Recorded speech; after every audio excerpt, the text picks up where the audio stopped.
কি কৈছে কোনো এটা বস্তু 8% ৰেহাই মূল্যত বিক্ৰী কৰাত বিক্ৰী মূল্য যদি 1380 টকা হয় তেনেহলে বস্তুটোৰ চিহ্নিত মূল্য কিমান বুলি সুধি আছে ধৰি লৈছো বস্তুটোৰ চিহ্নিত মূল্য সলিউশন কৰিছো চাওক বস্তুটোৰ চিহ্নিত মূল্য x আৰু ৰেহাই সদায় চিহ্নিত মূল্যৰ ওপৰত দিয়ে গতিকে যেটো চিহ্নিত মূল্য আছিল x ৰ পৰা ৰেহাই দিছে কিমান x ৰ কিমান পাৰসেন্ট 8% x ৰ কিমান পাৰসেন্ট 8% যেটা ৰেহাই দিছে তেনেহলে বস্তুটোৰ বিক্ৰী মূল্য কিমান হ'ব 1380 টকা হ'ব নিশ্চয় বুজি পাইছে এতিয়া আমি কি কৰিম তে x minus x আছে ৰ মানে জানো আমি পূৰণ 8% টোক আমি ভগ্নাংশৰ ৰূপত লিখিলে কি হ'ব 100 ভাগৰ 8 নিশ্চয় বুজি পাইছে সমান ইফালে কিমান থাকিব 1380 থাকিব তাৰ পিছত আমি কি কৰিম x minus এটা চাওক এটো 4 এ 8ক দুবাৰ গল 4 এ 100 কেবাৰ যাব 25 বাৰ যাব গতিকে তলত থাকিল 25 x টো ইয়াৰ লগত পূৰণ হৈ আহিব কিয়া 2x হ'ব ইফালে থাকি গল 1380 নিশ্চয় বুজি পাইছে তাৰ পিছত কি কৰিম এই x ৰ তলত কি এটা আছে 1 এটা আছে 1 আৰু 25 পূৰণ কৰিলে কিমান হ'ব 25 নিশ্চয় বুজি পাইছে তাৰ পিছত 25 ৰ লগত x পূৰণ কৰক কিমান আহিব 25x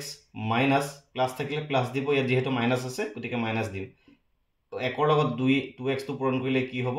2x হ'ব সমান ইফালে কিমান থাকিব 1380 নিশ্চয় বুজি পাইছে তাৰ পিছত আমি কি কৰিম চাও ইয়াত 25x ৰ পৰা 2x গুছি গলে কিমান থাকিব 23x আৰু তলত কিমান আছে 25 ইফালে কিমান আছে 1380 নিশ্চয় ইমানখিনিলৈকে বুজি পাইছে এতিয়া চাওক মই এড কৰি দিছো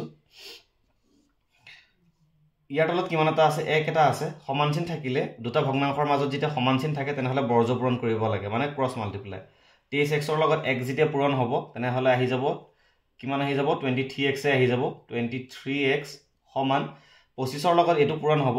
25 into 1380 আপোনালোকে এনেকৈ ৰাখক মানে পূৰণ কৰি পেলাই সংখ্যাটো ডাঙৰ কৰি নিদিব এনেকৈ ভাগ ভাগ কৰি ৰাখিব তাৰ পিছত কি হ'ব 23 ৰ লগত x টো পূৰণ হৈ আছে হিফালে গুছি গলে কি হ'ব হৰণ হ'ব 125 into 1380 divided by কিমান হ'ব 23 হ'ব নিশ্চয় বুজি পাইছে তাৰ পিছত আমি কি কৰিম x সমান 23 এ যেটা আমি 1380 কাটিম কেবাৰ যায় সবাৰ দিলে 23 6 গুণ 138 হয় আৰু 0 টো উঠাই দিম মানে 23 এ 1380 60 বাৰ দিব পাৰে গতিকে থাকি গল 25 into কিমান থাকি গল 60 গতিকে x ৰ যেটো আমি ভ্যালু লাই যাব কিমান হৈ যাব